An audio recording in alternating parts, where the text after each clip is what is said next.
अभिभाषण में जो मूल चीजें दिखनी चाहिए थी, आज छात्रवृत्ति का मामला लंबित पड़ा है। लेकिन हमारे मुख्यमंत्री विदेश जाकर राज्य में ऑलरेडी जिनका इन्वेस्ट है, जो राज्य में जिनका हेडक्वार्टर्स है, उनसे जाके बात कर रहे हैं। तो ये थोड़ा सा विजन साफ दिखता है कि वो कितनी गति के साथ राज्य को आगे बढ़ाकर ले जाना चाहते हैं। तो जब ये विदेशी यात्रा से आए माननीय मुख्यमंत्री, क्या इन्होंने प्रेस कॉन्फ्रेंस किया? 26 जेपीसी का एग्जाम होना चाहिए, लेकिन ये 9वां है। हालांकि इसे गिनती में 14वां बताया जा रहा है कि राज्यपाल का अभिभाषण वास्तव में सरकार का भाषण होता है और सरकार का संभवतः प्रयास यही रहता है कि वह लोगों के सामने अपनी बड़ाई करे। लेकिन मुझे लगता है कि राज्यपाल के अभिभाषण में वह दम नहीं दिखा जिसकी आम जनता ने अपेक्षा की थी। आज आप देख सकते हैं मूल अभिभाषण में जो मूल चीजें दिखनी चाहिए थी, आज छात्रवृत्ति का मामला लंबित पड़ा है। आज नियमित परीक्षाएं नहीं हो रही हैं। आउटसोर्सिंग एजेंसियों में कई महीनों से, चाहे वो स्वास्थ्य विभाग के कर्मचारी हो या अन्य विभाग के कर्मचारी हो, 4-5 महीनों से उन्हें वेतन नहीं मिल पाता है। वो लगातार प्रोटेस्ट करते हैं। तो मुझे लगता है कि राज्य को जितनी गति मिलनी चाहिए वो गति नहीं मिल पा रही। उसके बाद विदेश से जो निवेश की बात वो कह रहे हैं और सरकार की पीठ थपथपाई जा रही है, तो वो तो स्पष्ट है कि वह केवल एक मुख्यमंत्री की निजी यात्रा के समान रहा। अगर उसमें कोई विजन होता तो जाहिर सी बात है वह वहां जाकर अगर विदेशी इन्वेस्टर से इन्वेस्ट करने की बात कहते, उन्हें आमंत्रित करते, तो समझ में आता। वहां जाकर वो जिंदल से बैठ रहे हैं, वहां जाकर वो टाटा से बैठ रहे हैं, तो टाटा तो 100 किलोमीटर दूर में रहता है।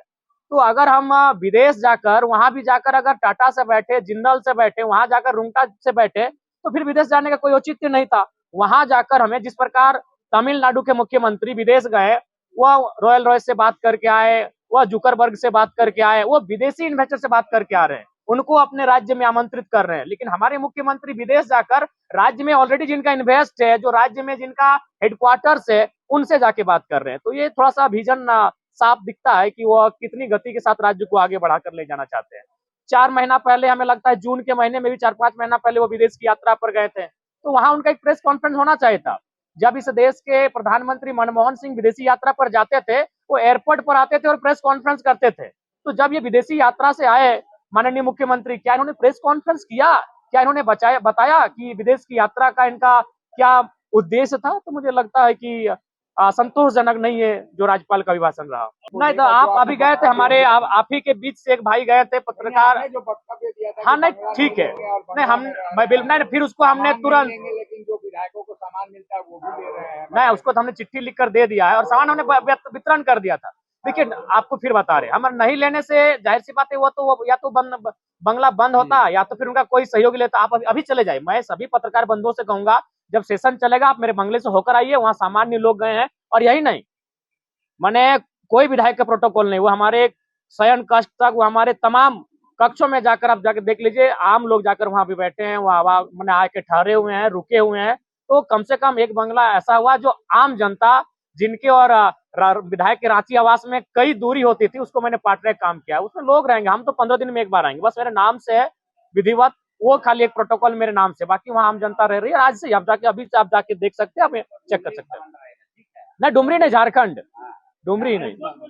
मेरा ये सवाल है, नहीं आईफोन मैं आपके सामने रख दे रहा हूँ। ये हमारे, देखिए हम लोग कोई भी मोबाइल जो होता है वो हम लोग का तय नहीं होता है, आप ही हमको दे देंगे, इसको चलाइए। देखिए इसके 2 महत्वपूर्ण कारण हैं। पहला कारण है कि माननीय मुख्यमंत्री महोदय वो किसी भी हाल में चाहते हैं कि हमारे आदरणीय बाबा दिशम गुरु को भारत रत्न मिले, वो किसी भी हाल में चाहते हैं और बिना केंद्र के कंप्रोमाइज के ये संभव नहीं है। पहला, वो अपने पिताजी के सम्मान के लिए ये संभावना है। दूसरा है कि एक आर्थिक, किसी भी राज्य की गति बिना अर्थ से संभव नहीं है। तो कहीं ना कहीं जो हमारा और केंद्र का जो समन्वय नहीं हो पा रहा है और केंद्र का जो परस्पर सहयोग नहीं मिल पा रहा है, कहीं ना कहीं ये चीजें भी माननीय मुख्यमंत्री को केंद्र की ओर आकर्षित कर रही है। ये सच्चाई है। और अंदर खाने तो चर्चाएं आप ही लोग लेकर आते हैं, लेकिन अभी तक उसमें सत्यता और प्रमाणित नहीं हो पाई है, लेकिन झुकाव दिखा है, ये सच्चाई है। नहीं बिल्कुल, सरकार में रहते मुख्यमंत्री, ये बयान एक विधायक का हो सकता है, अभी विपक्षी पार्टी के विधायक का, कि आप जाके कब्जा कर लीजिए, आप उनसे ये करिए। लेकिन एक मुख्यमंत्री जो इस राज्य के मुखिया हैं, इनको ये बयान ना देकर बल्कि उनको दबाव देना चाहिए था कि भाई आपको हर हाल में 75% रखना होगा, नहीं तो फिर उनको रिस्ट्रिकेट कर दीजिए। झारखंड में मुझे लगता है 1-2% कंपनियां ही ऐसी होंगी जो कंपनी एक्ट का अनुपालन कर रही हैं। बाकी आप किसी भी कंपनी के परिसर में जाकर अगर जांच करें, तमाम विषयों का जांच करें, मापदंडों का जांच करें, तो वो फेलियर हो जाएंगे। तो ऐसे में उनको सीधे रेड अलर्ट जारी कर दिए कि भाई आप चलिए यहाँ से, निकलिए मेरे राज्य से।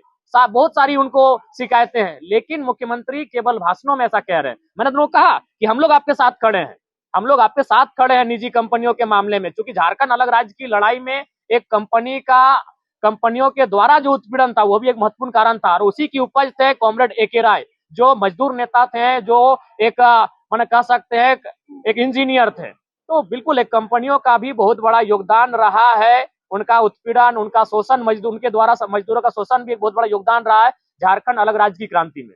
जी, मैं आज मेरा शून्यकाल का वो सवाल है और मेरा 17वें नंबर पर सवाल है। अगर हमसे पहले भी कोई विधायक सवाल कर दिए तो फिर भी मैं सवाल पूछूंगा, क्योंकि सवाल अब ऑनलाइन जाता है, सवाल को हम चेंज भी नहीं कर सकते हैं।